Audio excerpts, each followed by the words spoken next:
आइए समझते हैं कि आउटब्रीडिंग डिवाइसेस क्या है। तो आउटब्रीडिंग डिवाइसेस को समझने से पहले हमें क्या समझना पड़ेगा कि इनब्रीडिंग क्या होती है। देखिए, अगर कोई प्लांट है उसमें ऑटोगैमी और जेटनोगैमी हो रही है तो इसका मतलब वहाँ पर सेल्फ पॉलिनेशन हो रहा है। अच्छा, जब सेल्फ पॉलिनेशन होता है तो इसका मतलब उसमें सिमिलर टाइप के जीनोटाइप इन्वॉल्व है। कैसे?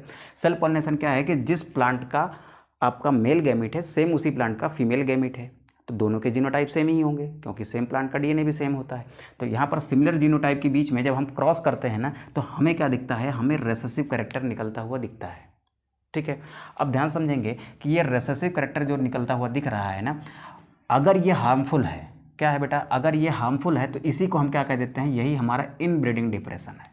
ठीक है, रेसेसिव कैरेक्टर ज़्यादातर हार्मफुल होते हैं और अगर वो रेसेसिव कैरेक्टर हार्मफुल है तो उसे ही हम क्या कह देते हैं, इनब्रीडिंग डिप्रेशन कह देते हैं।